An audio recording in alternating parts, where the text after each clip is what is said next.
They're sleek, they're cutting edge, they're top secret, and they're worth millions of dollars each. It's a beauty. I'll take two. They're concept cars. And before you can hop into your SUV or travel in your sports coupe across country, your vehicle starts here as an over-the-top prototype that can make even the most difficult-to-please consumer drool. That car is hot, very hot. Auto manufacturers spend fortunes to grab your attention and hold it.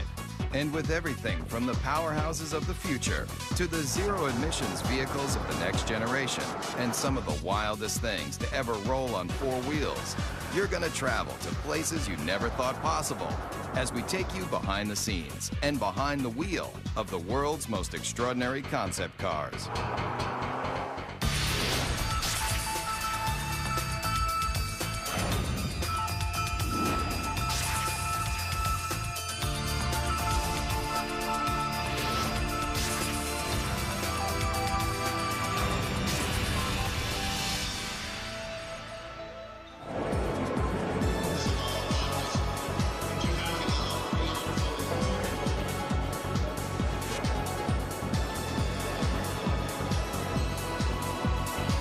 Design and sculpting and art and mixing with technology in a fun new way.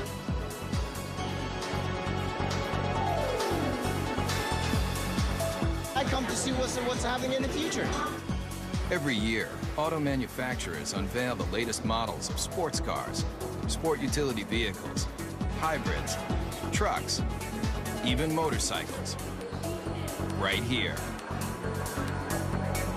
They're all over the world. Japan uses car shows for the same reason, and so do the Germans and the Swedish and the English and the Italians. It's a great way of finding out what the public likes. It's beautiful. We'll see. I don't know. I may have to work a second job, but we'll see. Second, third, who cares? And if you travel to an auto show, you'll see it's like a debutante's ball for some of the newest designs and most advanced automotive technology. They're also where car designers reveal to the world incredible ideas for the future. When we roll out a new concept, it's very much like opening night for a movie. We expose them at various auto shows around the world where we have our toughest critics, the journalists, the buying publics, and our fellow designers. Where else can you take a peek at concept dream machines like the super chic Mercury Messenger or the Chevrolet SS Concept that looks like a modern-day hot rod? You might be asking yourself, where can you buy one of these tricked-out fantasy cars? The answer? Nowhere. No damage. But why would an auto manufacturer spend tens of millions of dollars to build something they'll never sell?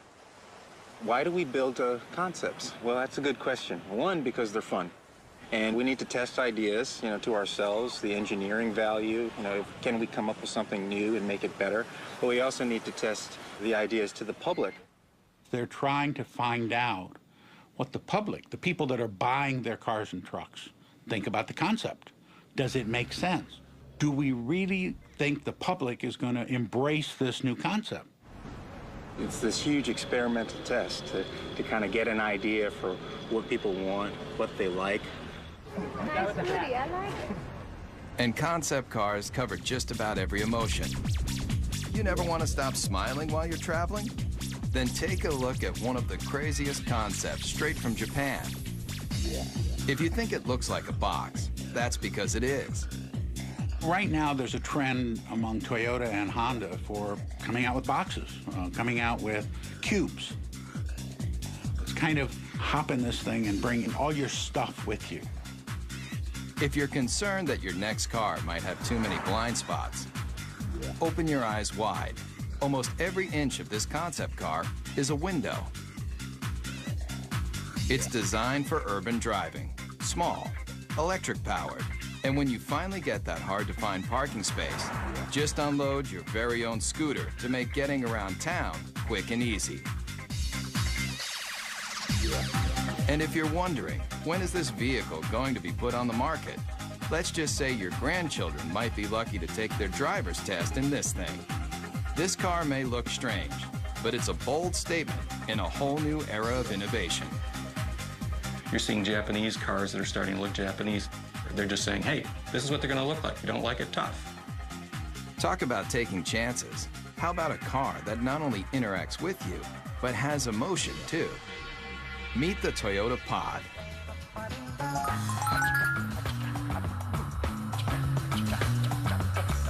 You steer it with a joystick, just like a video game.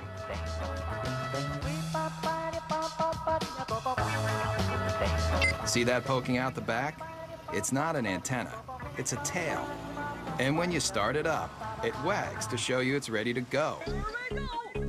Running out of gas, the car's exterior lights turn blue. Fill it up, golden. And with personalized interactive GPS, you're gonna feel more like you're walking your dog than driving a cold piece of steel. These are cute, fun, but who would want to buy them? And why?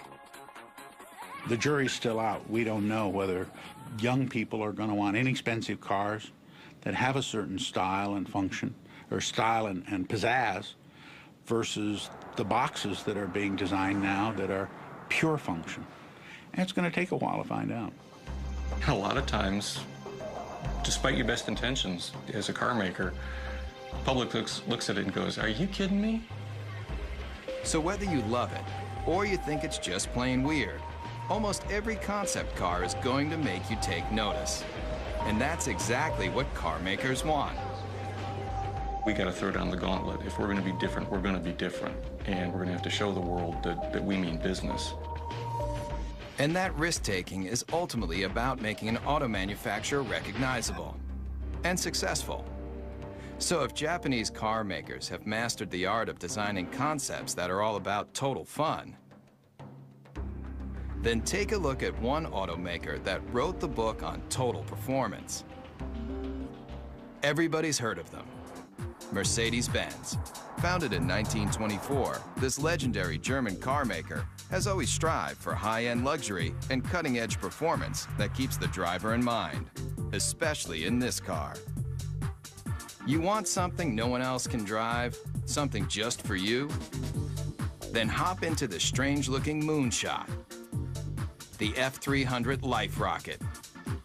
It may look like one of the most insensible cars you've ever seen, but what it's done for the technology of driving is invaluable.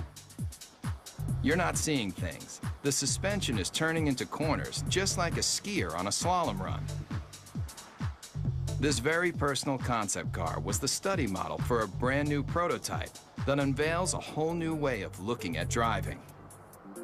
The future of the automobile you won't find in crystal balls like this. You'll find it in our F400 carving.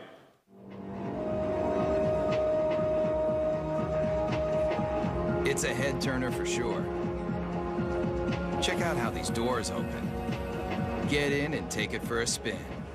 You'll feel like you're in a James Bond movie, with open wheel wells and sports car styling that harkens back to another era. But where the rubber meets the road, this car is all about the future.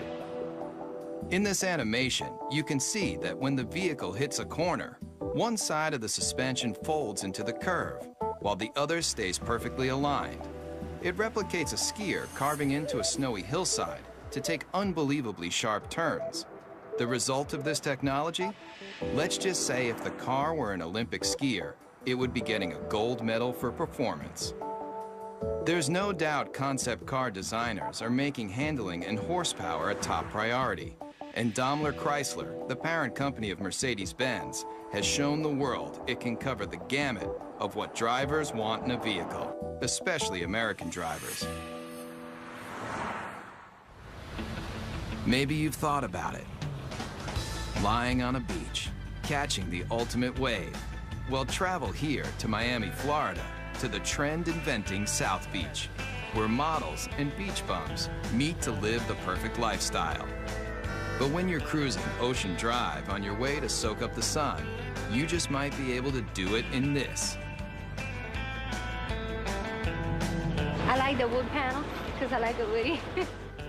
It might look like the old school wood cover station wagons that surfers made famous, but the Dodge Kahuna is all about present-day partying. It's about people who want to get out, enjoy life, enjoy nature, and they don't want any boundaries between them and the rest of the world. If you thought all car designers were just nerds with pocket protectors and a knack for numbers, you haven't met Jordan Meadows. He's one of a whole new breed of designers that's obsessed with making cars functional and fun. Sitting on $3.5 million of a corporation's money right here, and there's nothing like it. $3.5 million. But the designers needed that kind of cash flow to give consumers a look at the wave of the future. It has a feel that is very California. And I think we're starting to see a little bit of that creeping back in with California leading design for the U.S. and bringing that back into the mainstream. All the glass drops. You know, when you're in a minivan today, you're in this little cage. Here, there's no pillars. Check that out. Remember the cars in the 50s? Those old Woodies that everybody loved so much? Great materials. Here it's lace wood, aluminum, and it's real too. You know, that's classic American craftsmanship. It's not just cool on the outside, but we got some great functionality on the inside too. All of these seats drop down. They form a wave, which kind of keeps your luggage where it needs to be. Bungee cord holders, cup holders. One look at the Kahuna, and you're gonna realize that concept cars are all about taking what you thought you knew about the driving experience and turning it on its ear. What do you guys think? You like it? Yeah? But why not present this car at an auto show, just like everyone else? Problem with auto shows is you have a very isolated kind of environment where the car is static, it doesn't move, and people can't even touch it or experience it. Step right up to it. Yeah. And when people touch a real vehicle in the real world, they've got a real opinion. When people come up and talk about the car, I mean, that's really what it's all about. Concept cars are experimental. It should be a four-wheel drive because you can take this right onto the beach and then dump your boards and go riding. Yeah, this is all great to hear. I mean, yeah, you get good ideas. Yeah. The Kahuna designers definitely want to hear what you've got to say. But if you see the Kahuna on your street, remember, No, don't do that. Don't touch it. this car is worth $3.5 million. Coming up, feel the intense torque with some of the most powerful prototypes you've ever seen. Also, concept cars are designed to let you take a peek into the future. But the automotive industry's ambition to show you what might be has a radical history too. Beginning with famed auto designer Harley Earl's Buick Y-Job, concept cars have always tried to show consumers the technology and design. The use of concept cars as a tool to demonstrate the future has resulted in hyperspeed advancements in style and technology. But concept cars are really about the bottom line, making you want to buy something even better than what you have in your garage right now. And today's concepts have more elegance, more style, and more muscle than you've ever dreamed. And auto designers are the brains behind the brawn. Today, a new generation of concept designers, like the ones at Daimler Chrysler, are leading the charge in making hot rods mainstream. Especially with this bulked up concept. It's called the Airflight, and it looks like it's straight out of a kid's comic book. Why? I'd say the average age in the design office is probably about 33. It's pretty young for a design office, which is cool. It's a modern version of Art Deco, if you want Neo-Deco. It's got the very streamlined, tight design, the use of speed lines on the hood, which is very much a Deco design theme. It uses the cool metals to give an ambiance to the interior. it's very simple yet like futuristic. I like everything about it. But no matter how cutting edge this car is, with its long front end, snubbed back end, and rear wheel drive, the Airflight is still old school muscle car. Listen to that muffler for even 1 second, and you'll realize that this beefy machine is just one of a new breed of vehicle that is throwing out what you thought you knew about how a car should look and feel. The Dodge Razor, the Super 8 Hemi, the Chevy SS, the Chrysler Crossfire, all muscle, all the time. But what if your vehicle had so much power that it wasn't an engine on wheels, it was an engine with wheels? I think, quite honestly, when it comes to crazy concepts, the Chrysler Tomahawk has got to be one of the craziest that have been around for a while. 500 horsepower and 2 wheels in front. The people that built it for Chrysler and Dodge did a magnificent job if you look at the workmanship and the detail in the vehicle itself. If it looks like it's just one big motor, that's because it is. But you won't find this engine in even the most high-powered Harley. How many cylinders do you think this double-wheeled mean machine has? 4, 6, 8? It has 10 cylinders. It's an 8-liter. It's the latest version of our Viper engine. What powers this came out of this, the world-famous Dodge Viper. By this point, you may be asking yourself one question: why? When you think about it, we're a car company. We don't do motorcycles. The fact that the 2 top guys gave it the green light says a lot about their vision and their ability to see that far ahead. It is a good investment for us. It's a good marketing tool. It was created to get excitement for Dodge, and it did exactly that. And it really does that when you fire it up in the middle of a car show. Everybody comes running because they want to see what this 10-cylinder motorcycle is all about. The design intent with this project was probably first and foremost to package this huge motor in a way that was aesthetically acceptable as well as ergonomically functional.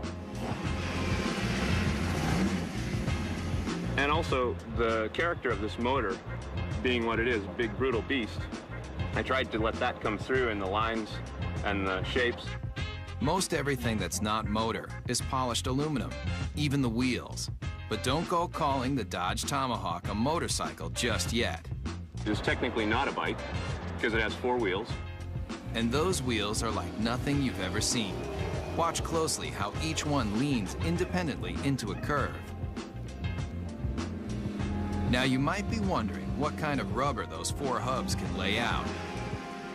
At 1,500 pounds, it will do 0 to 60 in 2.5 seconds. Theoretically, it tops out at about 300 miles an hour. And with that kind of horsepower right at your fingertips, the Tomahawk is more than just unforgettable. What it feels like to ride, all that power, comes on really quick, actually, at will. And there's one word for it, and that's addictive.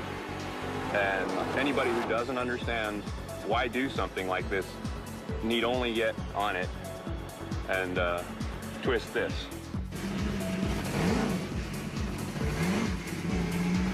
Whether it's power, performance, or sheer innovation, concepts push the boundaries of imagination. And if you come here, to the hills of Pasadena, California, you'll find a place where it all begins, at the Art Center College of Design, a world-famous art school with an intensive design program. Designers start here when they're passionate about innovative automobiles. I think I've seen some people cry. I think I cried once. If you want to do automotive design, this is the most hardcore program that you can involve yourself in. Generally, I'm here all the time. I don't really have a life anymore. And in this serious design studio, students build prototype models just like the professionals. And their final projects end here, with scale-sized concept cars presented to the entire industry. The translation between the paper and the actual 3D model is It's kind of inspirational, I guess you would say. But there's a lot to do between paper and glossy models like these.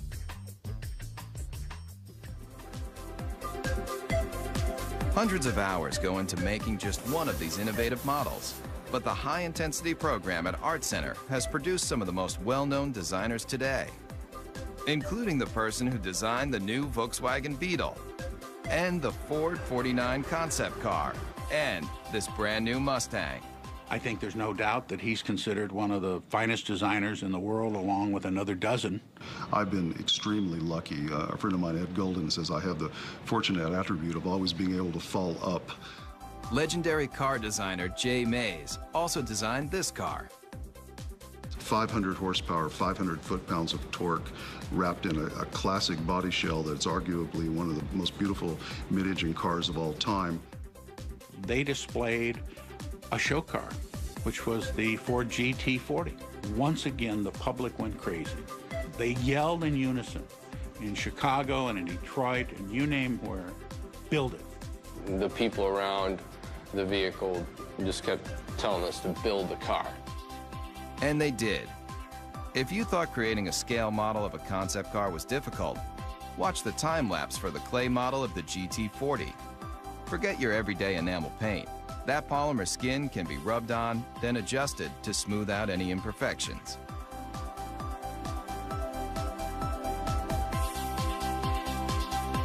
And if the final concept looks familiar, that's because it's a brand new version of a champion. A car that's arguably the most famous Ford ever is the GT40 that won Le Mans in 66, 67, 68, and 69. Race day at Le Mans. And that was really important for the country. I mean, we were not only going to space at that point, we were going to take on the world of racing. The candy-colored Fords are the fastest, with 6 of the top 10 starting positions. After performance builder Enzo Ferrari rejected Henry Ford's attempt to purchase the Italian automaker, Ford Motor Company built its own high-performance car. And in 1969, at a record-breaking 217 miles per hour, the GT40 left every Ferrari it took on in the dust. This 4-time winner of one of the world's most famous races disappeared into automotive history until Jay Mays took the lead in convincing Ford to redesign the GT40 into a concept car, and now into a production vehicle.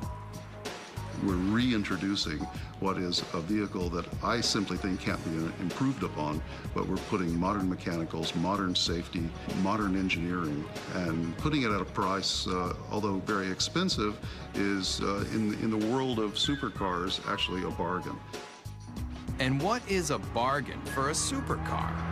It's obviously going to be a vehicle that costs well over $100,000. Mario Andretti equals that mark in his Ford Mark IV. This car doesn't have a typical business plan. It was more for creating an image and an aura and recreating some history. There's the checkered flag. It's an all-American win. The GT40 may look like an old favorite, but it proves that designers who build concept cars can determine what you drive when you go to work or when you're on vacation. And as long as designers are thinking up innovative and exciting ways to let you travel where you want to go, the auto industry will continue to grow and change. There aren't that many great automotive designers in the world. There's a handful, but those handful of designers usually have a team of very hungry young designers under them that are continuing to drive them forward and make them look for new solutions that are going to please customers. So kids coming out of school today have got to be obsessed with what I always call cutting the old man's knees off. I want to create things that have a strong emotional impact on people in a positive way. Whatever it is, I want to create it hardcore. I just would like to see my design out there. I'd like to see it affect somebody in some way, so that 50 years later, to somebody, it could be a classic. Concept cars are the brains. In studios around the world, car makers design, test, and build just a handful of concept vehicles every year, like this Chevrolet SSR concept pickup truck. And here, at the GM Design Center in Warren, Michigan, state-of-the-art computer modeling allows designers to analyze and change designs in advanced environments like this, where life-size 3D computer models of concept cars can be studied even before they're built. But this secret design center isn't open for tours. In fact, they don't want you anywhere near the place. There's a tremendous effort placed on confidentiality and secrecy in the marketplace because it's so competitive. With billions of dollars in new car sales at stake each year, automakers are in constant battle for your loyalty. That's why the latest advancements in concept technology and design are treated with extra care. The concepts are the crown jewels of the company in many ways, and you don't want them to know even what you're thinking. So you keep that locked down as tight as you can. I think the secrecy is very, very important. It adds to the excitement. And in this 18-wheeler, there's one vehicle that was kept so top secret, just a few engineers and designers even knew of its existence. It's a make of automobile that has always represented the finer things in life. This car is destined to be a classic. The whole car is about premium, the ultimate of everything. Hear the name, see the logo, and two things come to mind: luxury and power. And Cadillac may be one of the best when it comes to its concept cars, especially with this. I think the Cadillac 16 was a interesting and bold statement. It has some terrific styling cues to it, and it's gotten a tremendous amount of attention for Cadillac, which is exactly what they intended to do when they created it. Very dramatic proportions, long hood, long wheelbase, big wheels, short overhangs. It's very wide and low. Based on groundbreaking Cadillac concept cars from just a few years ago, like the innovative Evoque, the Cadillac 16 also gets its look from one car that's over 70 years old. You can see various cues of this Cadillacs of the past.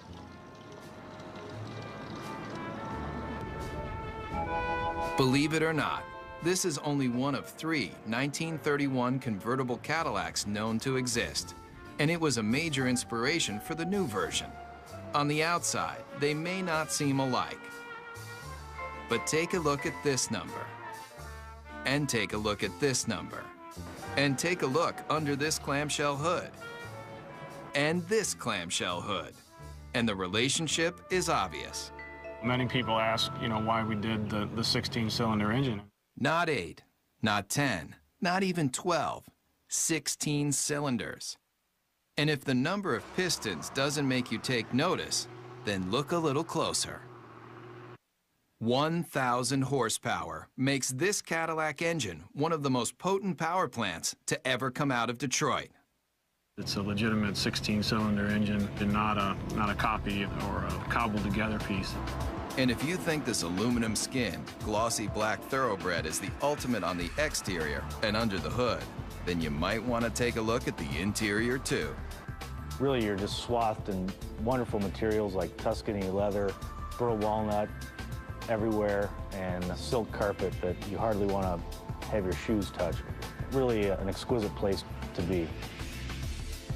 And if a genuine Bulgari clock doesn't make you drool, then take a closer look at the steering wheel and you'll know you're experiencing one of the finest concept vehicles ever built. When you first sit in the car, you can't help but be taken by the crystal badge in the steering wheel. How much would you pay for a piece of cut crystal like this? Try $8,000. It's just another one of the details in this car that's designed to make you believe one thing. This is a car that's, just monumental in scale. Concept cars are all about elegance, styling, power, and now, this. Coming up. When you think about some of the most advanced concept automobiles, you probably think about performance. power, styling. But car makers aren't just working on how to do 0 to 60 in 4 seconds flat. They're also figuring out how to do the right thing. Petrochemicals eventually, fossil fuels, are eventually going to start running out. We don't know when, but the experts agree that it's a finite amount and that eventually we will run out. Since automobiles were first invented, people have been looking for alternatives to gasoline to get them from point A to point B. But what if the byproduct of you traveling across the country wasn't toxic exhaust, but something a whole lot better? It's a zero-emissions hydrogen engine. Water drips out of the tailpipe. You could drink that water, it's so clean. Fuel cells, like the ones found in the Toyota Fine S concept car, are changing the way people look at powering their vehicles. This is Honda's hydrogen refueling station. It's a futuristic concept, and it's based on generating hydrogen from a renewable source, mainly sunlight. We take sunlight from the solar panels, we generate electricity. From the electricity, we break apart water into hydrogen and oxygen. And from the hydrogen, we store it in the station, and then we use that to fuel our fuel cell vehicle. And it's not just sunlight that can make hydrogen. There are a variety of ways to produce this efficient fuel. The method that's used prevalently today is to take natural gas, which is predominantly methane, and do what's called a steam shift reaction, where you add high-pressure water to the methane, and you get a lot of hydrogen coming off. Once extracted, the hydrogen is contained in tanks. When you need to fuel, drive to a hydrogen service station and fill up just like gasoline. And why switch from gasoline to hydrogen? The big advantages with hydrogen, number one, is you get up to 25% greater efficiency from a hydrogen internal combustion engine than you do from a gasoline internal combustion engine. The emissions are reduced 99% plus. And now, Ford Motor Company has joined the revolution, using this alternative power source in a brand new concept car.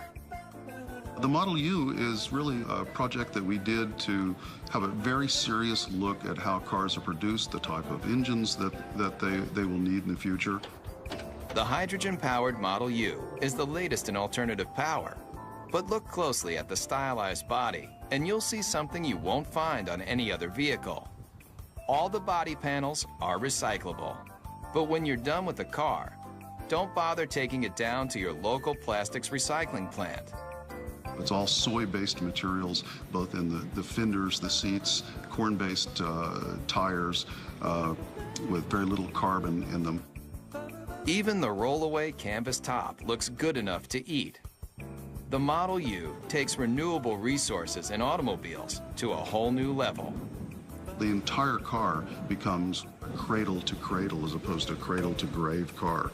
And so it turns out to be an entire cycle of life that the car can go right back into the ground when we're finished with it. It's a very exciting concept and one actually that's quite realistic. And it proves with new alternative power source vehicles like the Model U, concepts aren't just about creating the most opulent cars on the planet. They're also about saving the planet. The car is as clean as a field of corn because it's actually made out of a field of corn. It just goes to show you, you can have your dream car and eat it too. Coming up, the line between fantasy and reality is blurred.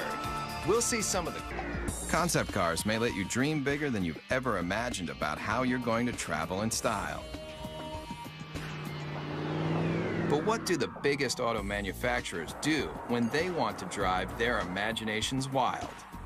They come here, to Zumikon, Switzerland. But if you thought this tiny European country was all about cuckoo clocks and cheese with holes in it, then you haven't traveled here, to Rinspeed, where concept builder Frank Rinderknecht has created a supercharged empire designing some of the most experimental concept cars ever built. People considered me to be crazy, to be outrageous. They forecasted an end to come soon, either being broke or going out of business or whatever. And we're in the comfortable situation now that people are really almost expecting it and looking forward for next year what's to come up. Rinspeed builds custom cars for wealthy individuals, but they also partner with manufacturers to experiment with new features and new concepts. And here may be one of the strangest you've driven. Ever come across that hard-to-find parking spot only to discover that it's just a little too small for your car? Rinspeed has a solution. It's no illusion. That car is getting smaller. It's called the Presto. And it's one of a stable of Rinspeed concept cars that push the limits of auto innovation. A prototype should open a door to a vision, should open a door to what the future could bring, maybe in a different way, but made us think. Like this. It may appear to be a high-speed sports car, but push a button, and this vehicle becomes something else altogether. The Bedouin, a retractable roof to transform a station wagon basically into a pickup truck. And the interior is as unusual as the outside. It's got a cowboy theme, a rawhide interior. Even the Western-looking seats spell out Rinspeed in rhinestones. It's just one of the features that has allowed the Swiss concept maker to lead the way in designing some of the most unusual multi-use cars you've ever seen. I create the concept, and then I have a very good, very efficient team of designers and technicians, and the rest is teamwork. And this team just might be crazy. Where's that yellow car going? It's heading toward a body of water. No, this isn't an amphibious vehicle. But what it does do will make you want to hit the sand right now. People turn around and say, wow, what is this? Does it fly? Just hit a button, and a hoist lifts out another vehicle you might not expect to see on any beach, anywhere. It's not a jet ski. Get your motor blowing. It's your own personal hydrofoil.